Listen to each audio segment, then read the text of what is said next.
Salut à tous, c'est Vince et aujourd'hui on se retrouve dans une nouvelle vidéo et plus précisément une nouvelle vidéo de ma série où j'analyse mes propres images, mon propre travail pour vous faire découvrir les coulisses, pour vous faire découvrir les backstage, pour vous faire découvrir comment je retouche, comment je pense mes photos. Et on commence donc tout de suite avec une photo de Tiffen que vous avez déjà vue sur cette chaîne. Tiffen donc qui a été ma première modèle, voilà, vous savez tout. J'avais envie de refouiller un petit peu les archives. Donc une photo que j'ai réalisée début 2014 lors de mon premier shooting avec modèle. Voilà, donc je sais pas du tout comment vous allez voir, enfin si vous la trouvez déjà bien pour un premier shooting ou quoi. Et alors il faut savoir que avant de faire ce shooting, j'avais bien sûr appris à utiliser Photoshop et j'étais vraiment un geekos de la technique, hein. Donc je faisais déjà plein de photos avant, mais la première fois voilà, que je me suis vraiment lancé donc dans le modèle, j'ai fait notamment cette image qui me plaît beaucoup encore aujourd'hui. Une photo donc de Tiffen, par contre en plein soleil, à 14 h à peu près, en face de la mer. Alors, l'idée de la mer n'était pas bête, je ne l'ai pas fait consciemment, hein, mais l'idée de la mer n'était pas bête parce que ça me servait de réflecteur, mais ça aussi ça cramait à chaque fois l'arrière-plan parce que le soleil, enfin c'était un soleil de pont, hein, c'était en été, et bien le soleil rebondissait sur la mer et créait vraiment quelque chose de très blanc dans l'arrière-plan, et du coup finalement j'ai pas gardé beaucoup de photos de cette session qui était en face de la mer. J'ai plutôt chopé ce qui était, on a eu de la chance parce que j'avais pas fait de repérage en plus sur le lieu, ce qui était une sorte de falaise avec ce genre d'herbe vert, alors vert bien sûr pas clair, hein, on est d'accord, déjà à l'époque je méprisais cette couleur, un vert très foncé, un vert d'ailleurs qui est très beau, que j'ai eu du mal à retrouver par la suite dans mes compositions de couleurs. C'est vrai que ça c'est un vert qui finalement, le premier shoot modèle que j'avais fait, c'était un des plus beaux verts que j'ai eu dans mes images, bizarrement. Voilà, je sais pas si c'est un signe, mais en tout cas ouais, c'est vrai qu'en fait il y a une valeur vraiment sentimentale et c'est dur de juger en fait ces premières photos. Et c'est dur aussi donc d'accepter la critique qu'on va vous faire sur vos premières photos parce que justement vous avez fait l'effort, parce que vous vous êtes dépassé, vous êtes sorti vraiment de votre zone de confort. En tout cas, pour moi, ça a été le cas ce jour-là.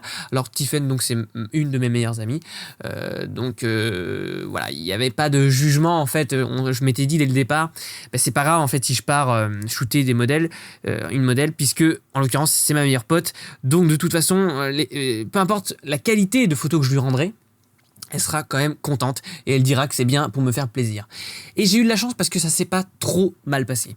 Alors bon, il y a eu plein de péripéties, on pourrait en parler longtemps durant ce premier shoot, mais il s'est assez bien passé en tout cas pour que je kiffe et que je continue en fait dans cette voie, plutôt que par exemple dans une autre voie de la photo. Après donc il y a plein d'erreurs, on va les voir tout de suite, mais il y a quand même une certaine poésie qui s'en dégage et j'en suis assez fier de ce côté-là. Alors pour les exifs, c'était fait à l'époque avec un Canon 20D. Vous avez bien entendu un Canon 20D que vous avez sûrement aussi déjà aperçu dans ma vidéo direction de modèle. Donc le Canon 20D, c'était voilà, le premier appareil photo réflexe que j'ai touché de ma vie. C'était un Canon donc à mon père, un Canon de 8 millions de pixels, donc l'un des premiers numériques finalement. Avant je crois qu'il y avait le 10D, mais c'est tout. Mais il avait l'avantage d'être un réflexe avec une belle ergonomie quand même. Une ergonomie, il y avait la roue crantée, il y avait le petit écran sur le dessus. Finalement, une ergonomie qui est supérieure. Est-ce qu'il y avait l'écran au-dessus? Je sais plus ça. Corrigez-moi dans les commentaires, je sais plus. Mais en tout cas, il avait une ergonomie supérieure aux boîtiers entrée de gamme actuels, qui sont type 700D et autres. Et alors qu'aujourd'hui, bah, vous le trouvez pour beaucoup moins cher, hein, je pense. Enfin, je sais même pas si vous pouvez arriver à l'avoir d'occasion, tellement c'est un vieux boîtier. Et le 8 millions de pixels, il se sent quand même. Il se sent parce qu'il n'exploite pas pleinement les objectifs. En l'occurrence, donc là, c'était avec un 50 mm 1.8, voilà, que j'ai toujours, hein, finalement. On a gardé le fameux, le Mark II. Et c'est dommage, ouais. Il n'exploitait pas pleinement le piqué. Et c'était dur de retoucher avec. C'est vrai que c'était dur. C'est vrai que les hautes lumières cramaient vite. Il n'y avait pas beaucoup de dynamique. Alors, ne parlons pas des ISO, hein. C'est-à-dire, la valeur max était 3200. Je ne vous conseillais pas de le mettre. C'est comme si vous faisiez du 12800 sur 5D aujourd'hui. Donc voilà, 1600 c'était dégueulasse aussi. 800 ISO, c'était bruité quoi. C'était vraiment bruité. Bon, c'est un APS-C, hein, mais quand même. Donc là, c'était à ISO 100. ISO 100, petite sécu. Alors j'avais appris vraiment les réglages par cœur parce que voilà, j'étais vraiment assez stressé ce jour-là. Mais en fait, j'étais resté toute la séance photo à f1.8. parce que j'avais vu sur le net que ça donnait un petit flou d'arrière-plan, paraît-il, assez stylé. Et j'étais vraiment resté en mode je bouge pas ça. Attends, je m'étais mis en AV. Je m'étais mis en mode priorité ouverture, mais j'étais resté à f1.8 tout le long alors qu'il y avait un plein soleil. Du coup, ça bombardait. Et heureusement, ce réflexe, il avait le 1/8 millième parce qu'il fait partie de la série des 2 chiffres chez Canon. Donc, par exemple, si vous avez un 600D, en plus de l'ergonomie qui est naze, vous serez bloqué à 1/4 millième de seconde en vitesse max, alors que tout ce qui est donc 20D, 60D, 70D à 2 chiffres, eh bien vous êtes à 1/8 millième en fait comme les boîtiers pro. Et ça m'a sauvé ça, parce que sinon la plupart de mes images seraient cramées. Parce que je suis resté à f1.8, j'ai même pas cherché à réfléchir. Et d'ailleurs la plupart de mes photos que je ne vous montrerai pas aujourd'hui dans cette vidéo, eh bien sont floues à cause du décalage de mise au point quoi. Parce que bon, bien sûr j'étais en autofocus.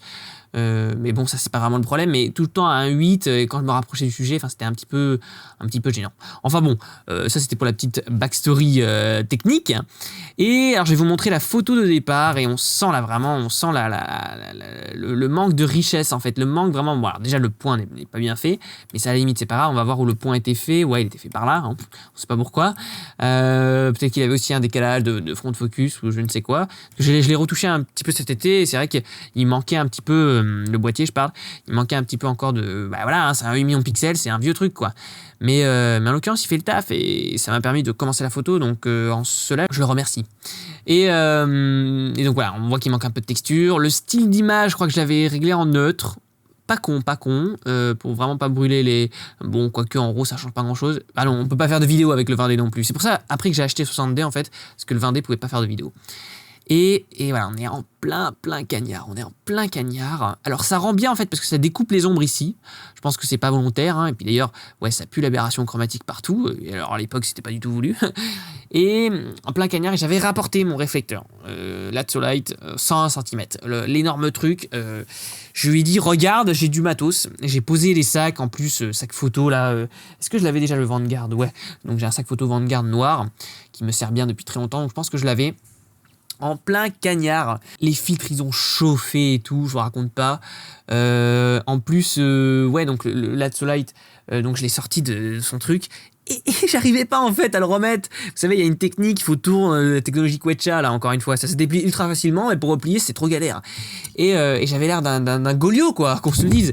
Mais bon, encore une fois, c'était avec une pote à moi et elle s'en foutait totalement et c'était même marrant en fait. J'ai utilisé ça à mon avantage et je me suis dit tiens, si sur les shootings je peux faire un peu le mec drôle, et bien pour détendre en fait l'atmosphère et la pression, pour que s'il y ait une des deux personnes entre vous et la modèle qui débute, ça se passe mieux en fait.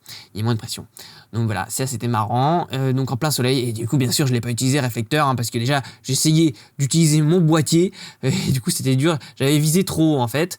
Et même en fait j'avais l'impression qu'il fallait finir tôt, je sais pas pourquoi, je m'étais dit dans ma tête ça doit pas dépasser 2 ou 3 heures, je sais plus, que encore un conseil que j'avais vu sur le net, qui n'est pas faux en vrai, mais je prenais trop les trucs à la lettre. Donc s'il y a un message dans cette vidéo, c'est essayer de prendre un peu de recul par rapport à ce qu'on vous donne et d'y aller juste, de pas faire la compilation de tous les conseils qu'on vous donne, d'y aller, de tester encore et encore, et au fur et à mesure de votre progression, eh bien vous allez vous heurter à des problématiques et là vous pourrez regarder des conseils supplémentaires pour vous débloquer et progresser plus vite.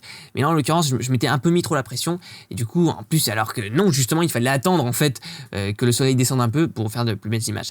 Mais rétrospectivement, et après avoir retouché, alors ça, je précise que c'est une retouche que j'ai fait à l'époque. Hein. Je n'ai absolument pas touché la photo. On va enlever les exifs. Je n'ai absolument pas touché la photo depuis l'époque. Donc, parce que j'aime pas en fait venir retoucher les photos d'avant, parce que je pense que ça correspond en fait. Notre retouche, comme la prise de vue, correspond à une période photographique, à un moment de notre parcours, et ça sert à rien en fait de revenir retoucher dessus, à part si vraiment voilà, on veut faire une expo ou le mettre sur son site, et à ce moment-là, il y a vraiment un détail qu'on avait zappé. À la limite, voilà, on peut se faire un petit peu de correcteur de défaut, je ne sais où, un petit cheveu qui part ou quoi que ce soit, mais sinon, on garde en fait parce que c'était la retouche telle qu'on l'avait conçue à un moment donné. D'ailleurs, par exemple, là, voilà, il y a une couleur qui bave un peu. On sent qu'on a mis un algorithme de netteté, pas celui dans Lightroom, mais celui dans Photoshop. Il s'appelle, je crois, filtre renforcement. On a bourriné dessus parce on a vu qu'on n'était pas au point sur le visage. Et après, finalement, enfin, pour dire des côtés positifs, bon, il y a la couleur des lèvres qui est un petit peu barrée, un petit peu trop saturée un petit peu partout, mais en fait, on a fait quand même du bon boulot. Voilà, on a redessiné un peu l'ombre ici, peut-être un peu trop même, elle est un peu trop délimitée ici. On a donné des bonnes couleurs, on a viré ce truc noir là dégueulasse, je sais pas ce que c'était, ça se trouve c'était même une partie de mon sac, je sais pas, enfin j'avais vraiment pas le temps de réfléchir à tout ça. J'ai bouché un peu les ombres aussi, donc c'est sympa. Et puis non ouais, en termes de couleurs ça marche, puisqu'on a la peau de la modèle là avec des lèvres désaturées qui reprennent les oreilles, et ici donc la peau qui vient parfaitement se marier finalement avec le roc, la pierre. Le noir ici, des ombres que j'ai recontrasté un max.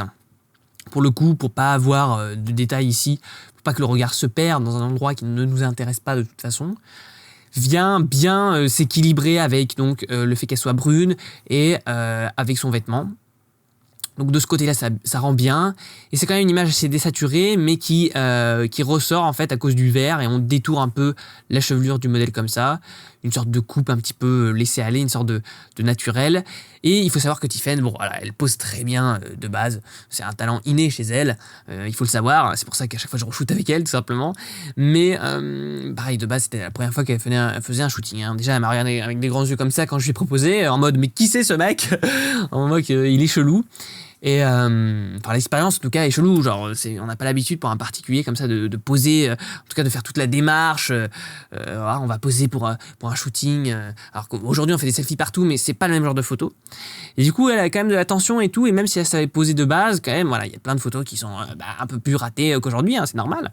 C'est là aussi qu'on voit sa progression. C'est bien en fait de voir ses anciennes photos pour voir aussi à quel point eh bien on a évolué. Et des fois ça nous fait du bien, on se dit ah ben en fait quand on a l'impression de stagner surtout, pour se redonner, se rebooster en motivation, on se dit ah ben en fait j'ai quand même parcouru tout ce chemin là déjà, donc ça va être facile de continuer encore et toujours. Et donc là en fait c'était vraiment pas un truc prévu, genre dans le sens je crois même que je testais un de mes réglages, donc j'ai pris la photo d'avant était prévue, là je me suis décalé un peu vers la gauche, et puis là je pense qu'elle regardait ses pieds, et je sais même pas si elle a fait exprès en fait, je me souviens plus, mais ça c'est ce genre de moment en fait que le photographe en fait il doit être toujours au taquet, c'est-à-dire une fois que vous avez baissé le viseur, baissé le boîtier, il faut toujours que votre regard il soit connecté au réel, à ce qui se passe en fait, toujours aux aguets, même si vous regardez un petit peu ce que vous faites sur l'écran, il y a toujours un œil en fait qui doit checker si vous arrivez à le faire, qui doit checker ce qui se passe dans la réalité pour dès qu'il y a une expression en fait. Et souvent c'est quand on shoot avec des modèles amateurs, où elles se relâchent en fait dès qu'il n'y a plus l'appareil photo qui est dirigé vers eux. Elles se relâchent et c'est le moment de hop dégainer et shooter. Et là en l'occurrence la photo a été prise au bon moment. On s'en fout que ça soit un peu mou, on s'en fout finalement que l'ombre soit dure, on s'en fout tout ça, parce que la compo est jolie et parce que l'expression véhicule quelque chose.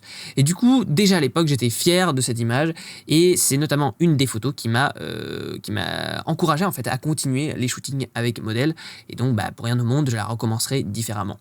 Voilà, malgré ses défauts. J'espère que cette vidéo vous aura plu, vous aura intéressé, que vous aurez appris des choses un peu plus. Vous voyez, voilà, on a tous commencé quelque part. N'oubliez pas que vous pouvez télécharger gratuitement mon livre Comment devenir un meilleur photographe en PDF dans la description, où justement en fait depuis ces années-là, eh bien j'ai appris plein de trucs en cours de route et j'ai essayé vraiment de les synthétiser au max, donc dans un format petit, dans un format livre, pour vous donner juste un concentré de contenu. Donc j'espère que ça vous plaira. N'hésitez pas d'ailleurs à me faire des retours sur le livre. Et puis nous de toute façon, on se retrouve très vite pour de prochaines aventures. Salut à tous!